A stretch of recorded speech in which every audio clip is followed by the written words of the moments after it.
Hi, best students. We're rapidly approaching the end of the term, and there's one major task remaining for our business, and that is for the various groups to share their information with everyone else. Okay, so don't approach this as just a presentation that you're doing for the course. Approach it as though it's a business presentation that you know something about, that you want to make sure that the whole business knows something about. So this is the way we share our information that we've discovered. For example, one group will know a lot about cross-cultural communications, know what we should be doing. Other groups will be talking about outsourcing. And then there'll be packaging and labeling. Then there'll be bribery teams. And if everybody knows a little bit about everything, but nobody else knows anything about it, the whole point is irrelevant. So it's sharing, all right? Now, we have one class on the 14th for lecture. I'm going to have to lecture like the speed of light to get through as much as possible. And then we start the presentations on the 16th. The groups have already been assigned their times. I want to make sure you're in there. I want to make sure you're set up to go, and I want to be able to start right away, because what we've got is a situation where one group has 15 minutes to do their presentation. When they're finished, I'm going to step them out into the hall and I'm going to talk to them about the good things they did and the things that they might be able to do to improve. That's called the instant feedback. That's so important. Then I do a report and give it to them later, and that's the one where there'll be a grade on it. Okay. The rest of the class sits there. This material is potentially on the final exam, so you better be there. And you do a peer critique, okay? So what that means is I will give you forms to fill out to speed things along. If things are good in a presentation, like the body is complete, the transitions from one speaker to the other are good, then you just put a tick, you know. If something's bad, like the visual aids, for example, there's only slides and they're cluttered, then you would put an X in that and give them some additional feedback, because an X means, something was wrong with it, but they don't know. And so what you have to do is you have to say something like, the slides were cluttered, there was spelling mistakes on them, you should also have other visual aids maybe to jazz it up. And so you go down the list, and there'll be, generally two speakers, and so there'll be eye contact. That'll be really important. Who is engaging the audience, who isn't.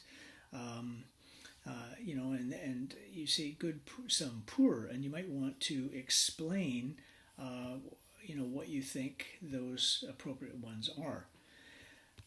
Slang expressions, grammatical errors, distracting mannerisms, these sorts of things. Now, if somebody has a nervous twitch that's, they cannot do anything about, then you ignore it, okay?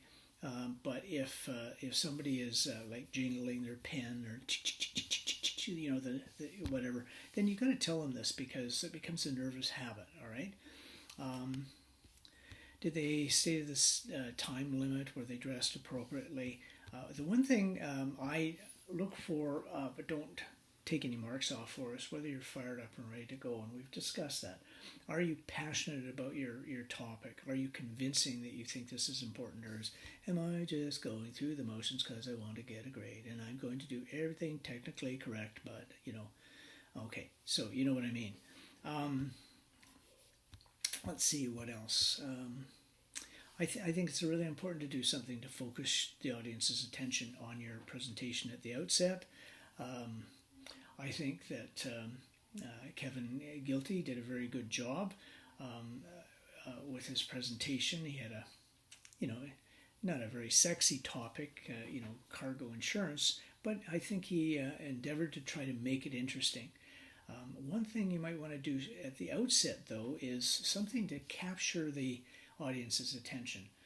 Why is cargo insurance appropriate? Well, a short video of a ship burning and all the containers on fire, and then you point to one and you say, see, that's the Peak Performance Pontoons container, and suddenly you go, oh, well, okay, cargo insurance might not be sexy, but it's sure important. So you have to do something to focus the attention.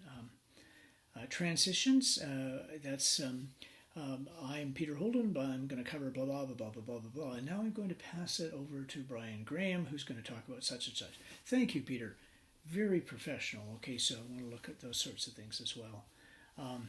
So you do those peer critiques, and then I collect them, and I take them away, and I do my marking sheet, and I look at the peer critiques, and I say, okay, these look good, they're well done, and then I take them and I attach them to my marking sheet, and I give it back to the groups in the next class. They take it, and then they can look at it and determine what they can do to improve their performance. Okay, so that's basically it. And I just wanted to do this video because we don't have time to talk about it a lot in class. We have to move fairly quickly to get through the lecture material. All right, that's good. That is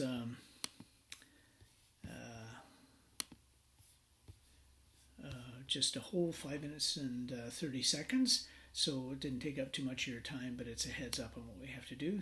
Thank you very much.